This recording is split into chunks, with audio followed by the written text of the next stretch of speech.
having a life scholarship and being able to afford to go to college made me feel inspired to go. When I got a life scholarship, it was such a relief. I knew that I wanted to have an impact. Having a life scholarship through the SC Education Lottery was huge. It gave me the opportunity to make that impact right here at home. The South Carolina Education Lottery. A better you, a better us, a better South Carolina. Visit sceducationlottery.com/betteryou. Are you a songwriter? Are you looking to turn your songwriting passion into a full-time gig? Whether you are just at the start of your songwriting journey or a seasoned industry professional, this show is made for you. Welcome to The Songwriter Show, bringing together songwriting news, interviews, and community. Now, welcome your host, Sarantos. Welcome back to the Songwriter Show. I'm your host, Sarantos, a solo music artist and songwriter who's always believed in the power of words. Here on the Songwriter Show, we bring you behind the scenes with some of today's most inspiring songwriters, giving you a small glimpse into the stories that help shape their amazing songs. Today, I'm so happy to have on the show Brook Ellingworth. He's a rising country singer-songwriter, and he's quickly making a name for himself in the music industry with his personal, heartfelt lyrics, driving melodies and hooks that will have you hooked from the very first listen. He was raised on country and rock and roll from a small town outside of Oxford, England. And now, welcome this week's special guest. Welcome to the show, Brook. How are you, man? I'm good. Thank you. Yeah, good to be here. Oh, dude, I love your accent, man. I'm always jealous. I wish I had a British or French accent or something cooler than like Chicago. Do you get that a lot? I do. A lot of people think I'm Australian. And they sort of mistake me for being the other way, you know. But I mean, if you were to go to the UK, people are going to love your accent. Yeah. Oh, really? Okay.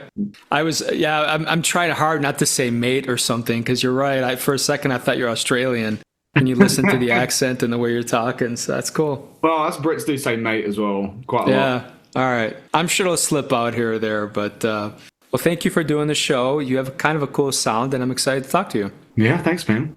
When did this bug bite you, man? Were you like teenager? Were you a young child? When did it happen? The music bug bit me at 8 years old.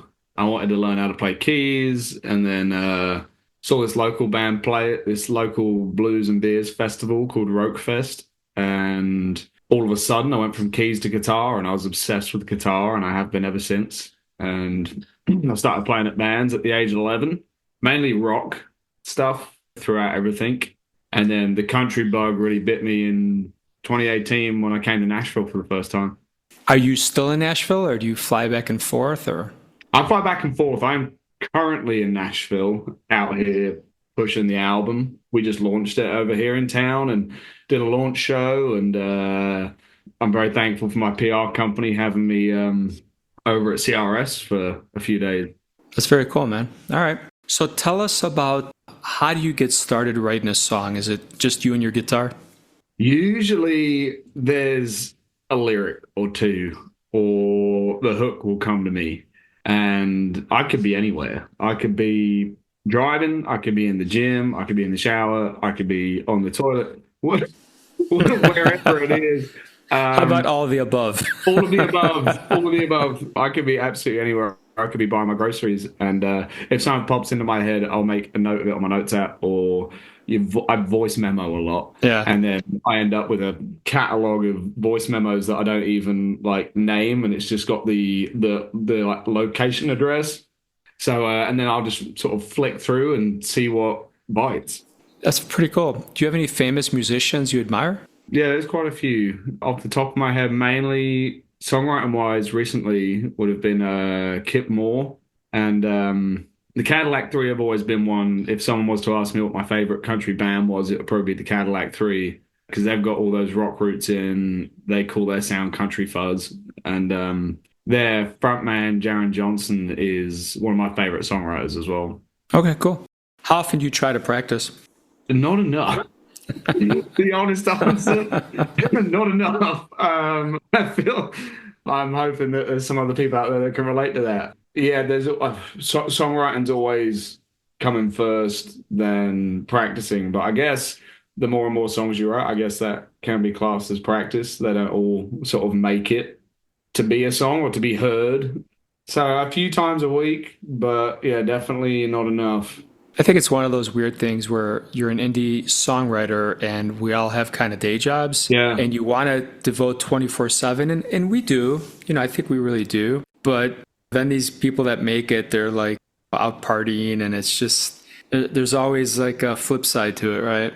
Big time. Yeah. It's a big balancing game, I think, especially at the time when I've got a day job and I'm pushing a project or I'm recording a project or whatever it is, or we're writing for it, trying to find that balance between work and music and songwriting and the practice. And then there's the rehearsals with the band if you're prepping for gigs and whatever it is. And yeah, there is definitely it's a challenge trying to find that balance sometimes. Yeah, for sure. And it's interesting because on the flip side, there are some very well-known celebrities out there that everybody thinks do all these crazy things. And on the inside track, you hear about that they blow everything off, and then their musical directors kind of try to get them in the studio to record an album, and they have everything done for them.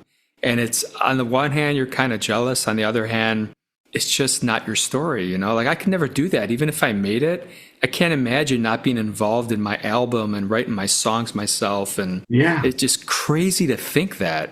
Yeah, that wouldn't be true to me. And you have to be true to yourself, especially in this industry. You want your audience and your fans to know that you're being honest. Yeah. Know that it is your everything. And if you've just got teams and teams of people doing everything for you, and you're not in the studio, and you're going to go and cut your vocals with someone else, and then the whole band's done everything by themselves. Yeah, I don't get that. Not only that, I totally don't get it, but then you hear them in public or on stage talk about their inspiration for the song, and you know that they had nothing to do with it. They just bought the music, or they bought and it's so offensive, but I don't know. What can you even say to that, Yeah. I've heard some stories with some songwriters that they've cut someone else's song. Keith Urban, for instance, I know that he's cut some songs and then he's gone, like before he's cut them, he's gone, okay, I'm going to speak to the songwriters because I'm going to rewrite the second verse. And I want to make sure they're okay with that, just so it fits me a bit better, because I love the song. I love what it's saying. Yeah. But I'm going to rewrite that second verse so I can relate to it more. When it gets to that point, that's dead cool, because then you're getting the best of both worlds. Yeah, as opposed to people buying your stuff or... Yeah, anyway, not to get distracted, but yeah, I think it's, man, I don't know. I sometimes don't know what they're thinking, but tell us about you. What do you think is like the biggest mistake people make in your genre, in country, singer-songwriters? What do you think is the biggest mistake they make? Coming off the back of what we were just speaking about is selling out, I guess. And yeah, not being honest to yourself and to your music and your craft, and taking something that someone's told you to take, and you're taking orders from someone, and might not be your honest direction. So yeah, I think the biggest mistake you can make, I mean, in my opinion and in my position, would be selling out and cutting that song that means absolutely nothing to you, but someone's told you that it's going to make you hundreds of thousands of dollars or pounds, whatever it is. Yeah. Yeah, I think that would be the biggest mistake you can make. The saddest thing in the world, too, is I've a couple bigger artists that get pigeonholed in a certain genre, and then they have to kind of keep doing that kind of music, even though they didn't really want to do it in the first place, and I almost feel sorry for them. Yeah, and yeah, they could be painted into a corner if it's through, legally, if they've signed agreements, or... I mean, if you got a record contract, I mean, I don't have one, but from what I've learned about them is that they can definitely be in charge of you a lot as an artist and creatively. And yeah, they could definitely pigeonhole you and paint you into that corner. Yeah. And yeah, no, that is incredibly sad. And you just need to, again, it's all just down to being true to yourself and trying to get back on that trajectory that you were meant to be on. For sure. Tell us about this song we're going to hear. What inspired this one? My dad said something one day, and I was speaking to my dad, and we were outside having a beer, and I was speaking about there was some girl in my life, and I was also looking at this guitar, and there wasn't any like decision actually made between them. But I was just like, roll the dice on the girl or the guitar sort of thing. And again, I just like wrote it down. Didn't really know what it meant. And then I was in Nashville. I was writing for the first time with my good friend Jason Rettig. I was flipping through my notes. I was like, hey, I'm gonna bring this one to the table today. Maybe we can make something of it. And the song ended up being about it's rolling the dice on someone, on love, on a person. And it's the whole thing of how love can be a gamble. That's what the song's about. And there's a journey through it. There's a lot of questions through it. And like the first verse, for instance, and there's a lot of waiting in the second. Okay. It's just all the big questions. It's like, should I roll the dice on you? Awesome, man. All right. Tell you what, let's take a listen and we'll come back and talk after that, okay? Hell yeah. All right, everybody, check this out. Here we go.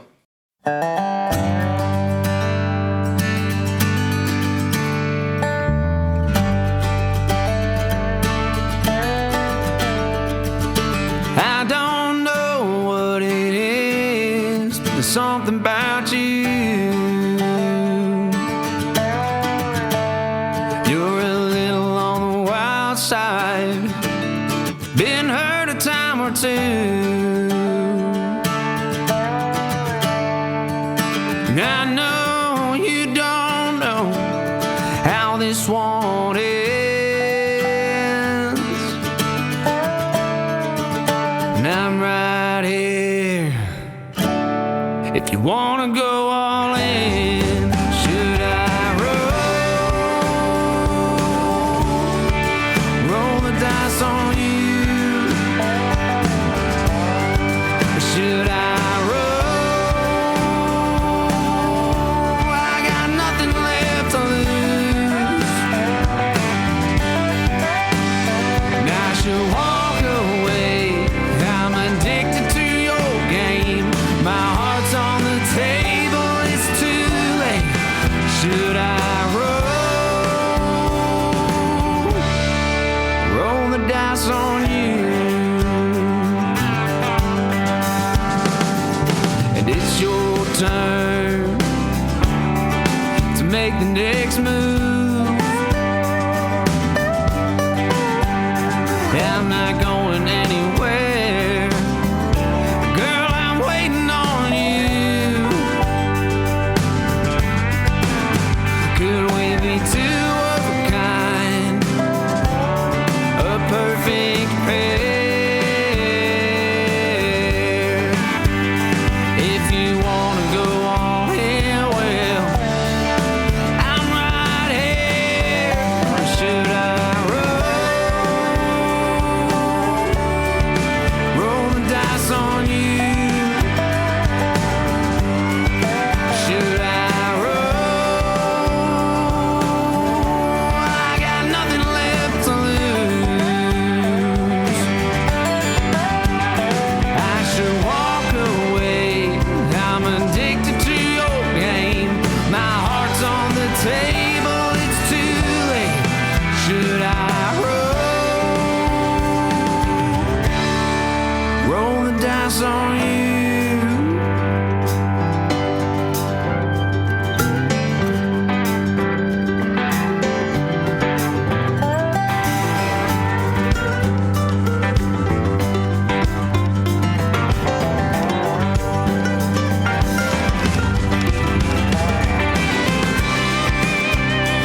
dice on you. Hey!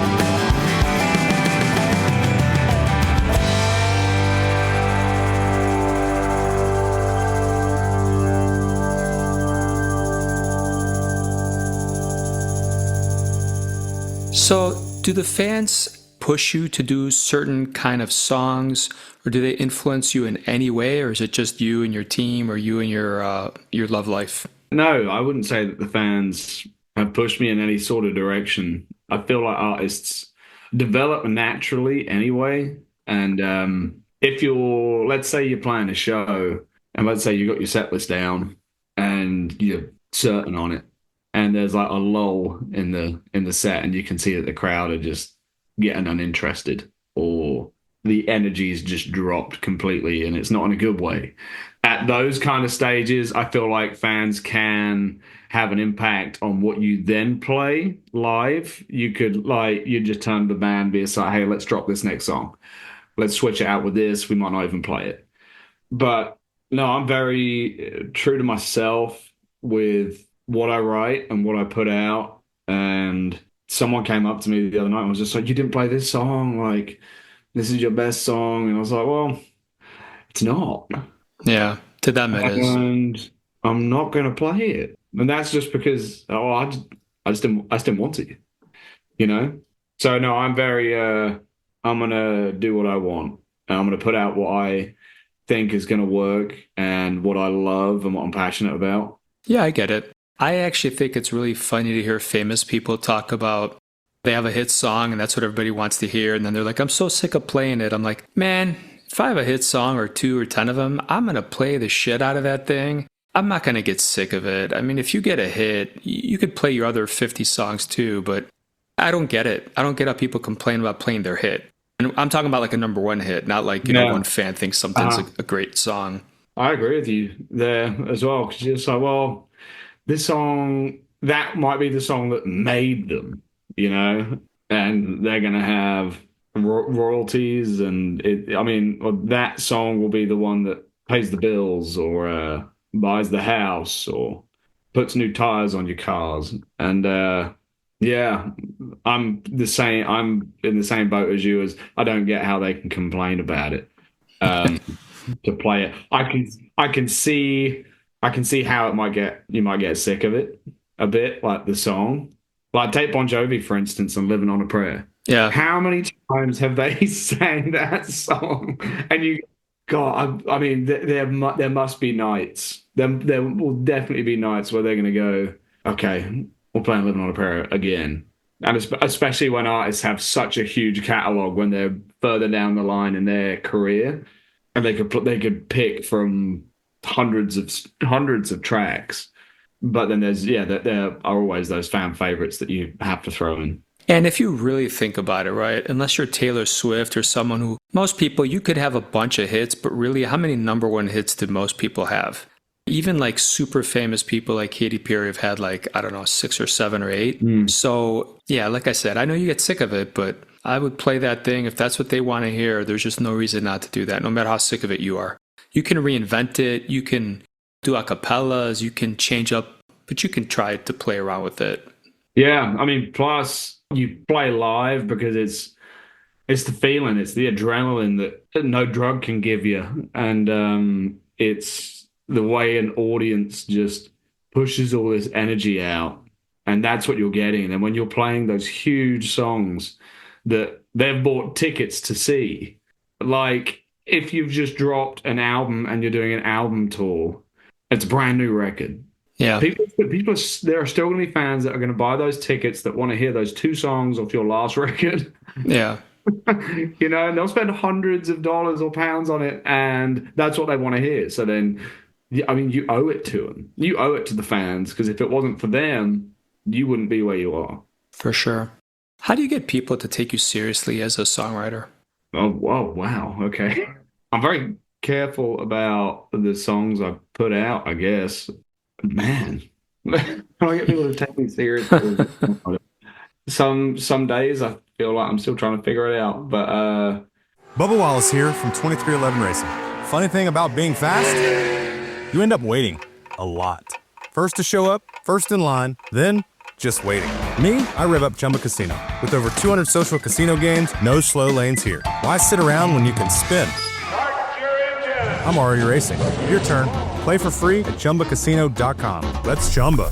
Sponsored by Chumba Casino. No purchase necessary. VGW Group. Void where prohibited by law. 21 plus. Terms and conditions apply. Drivers who switch and save with Progressive could save hundreds. With that kind of money, you could go big time on a fancy water bottle with ultra titanium alloy metal. You're not sure why you need all that. I mean, it just holds water. But you're getting it anyway. Because if you're hiking near an active volcano and you accidentally drop the bottle into molten lava, your water will still be icy cold. Switch to Progressive and you could save big time. For water bottles. Progressive Casualty Insurance Company and affiliates, not available in all states. Potential savings will vary. I believe in my songs that I put out, and I put a lot of emotion into my material and a lot of my heart into it. And I just always hope that people can see that when they see me play or they hear my songs. Yeah. And yeah, as long as you're being truthful, I feel like you can be taken serious as a songwriter. I totally get that. How do you avoid scams or getting ripped off? I like to ask that question of the guests because I think we've all kind of fallen for something at one point or another. Yeah, I mean, like, especially when it's come to like concert tickets and stuff like that, or people pretending to be a promoter or a publishing deal or whatever it is. Look for spelling mistakes, because they're always full of them. The way they spell your name and all that sort of stuff. But also, I've had a lot of it come through. I haven't fallen for anything in my career about it. I've been scammed through some gig tickets before, but I'm very thankful to know a good bunch of friends that are lawyers or in the music business industry, and they've always said, if anything ever comes your way and you have any doubt about it, or if you're going to sign something, send it to me and I'll look over it. And I have used that so many times, and it has saved me so many times. Well, people in the industry, or like you said, lawyers, they can, I think, spot things better than the average musician. For sure. Well, I mean, that's their job. Yeah. You know? But yeah, it is, it's hard sometimes. I mean, especially when something reads too good to be true, that's sort of when I start asking questions and flags get raised. Yeah, we've all been there, man. We all want to believe, but I hear you. So tell us about where people can buy and stream your stuff. Every streaming platform that exists. My music's on there under Brook Ellingworth. BrookEllingworth.com is my website. That will take you to the main platforms. That will take you to the socials and any news and tour dates. And then social-wise, everything's under Brook Ellingworth Music. That's awesome, man. I want to thank you so much for being on the show tonight. It was an absolute blast, and I think you're going to do very well in your career. I really appreciate that. That's so kind. Thanks for having me again. You're welcome, man. So to all the listeners out there, thank you for spending a little bit of your precious time with the two of us tonight. If you wish to be on the Songwriter Show, please go to the website and just fill out the interview request form. To the rest of you, thank you again for listening. We both hope your own unique story gets heard around the world too. My name is Sarantos. Please join me every single Tuesday evening to hear other awesome artists share their fascinating and very cool behind-the-scenes stories right here at the Songwriter Show on Reality Radio 101. I love you all. Have a great night.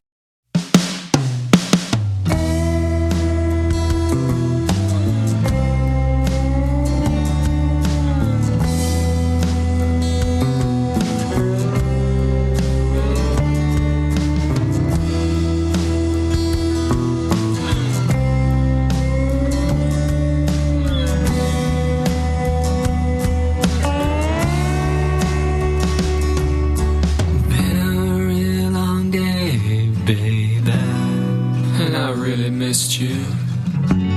Feel real good when I come home, I really do. Work was long and just so hard. What got me through the day was remembering our first kiss in the schoolyard. I'm not myself when you're away. I sit around and wait for you to come home all day. I think of you, I feel you holding me. Can't wait for you to walk through the door so I can kiss your body. This is a country song I wrote for you. About a man and his wife and what they like to do. When you're by my side, I got nothing I need to hide. I get you and you get me. It's so simple, just so easy.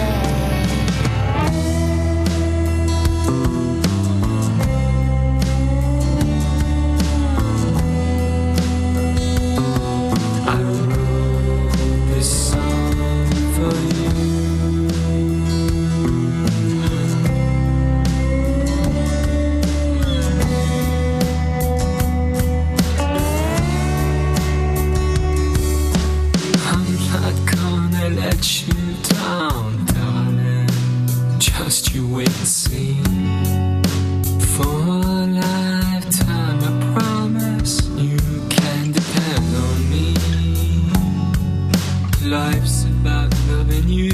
You're the best I ever had. I thank the Lord, 'cause he took away the bad.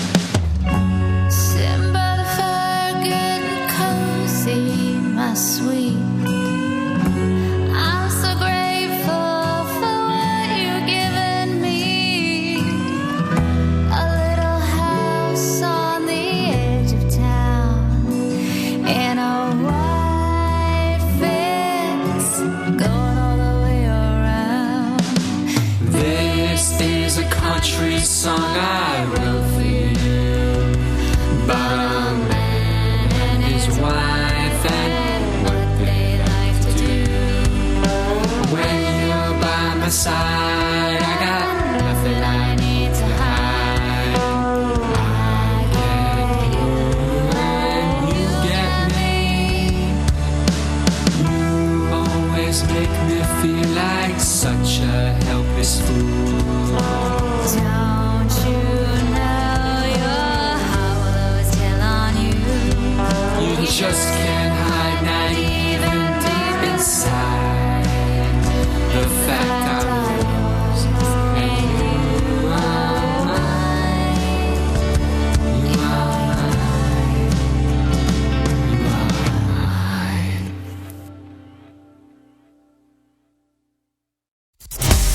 Thank you for listening to The Songwriter Show. To keep the momentum going, head over to www.songwritershow.com and join our free music community of artists, songwriters, and producers. That's www.songwritershow.com.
Breaking news from the stadium tonight as an anonymous fan foot the bill for 55,000 hot dogs, bringing that sweet tubed meat to everyone in attendance. Free dogs! Yeah! 55,000 hot dogs? What does that even cost? While the identity of this Frankfurter philanthropist remains anonymous, their all-beefy generosity will go down in history.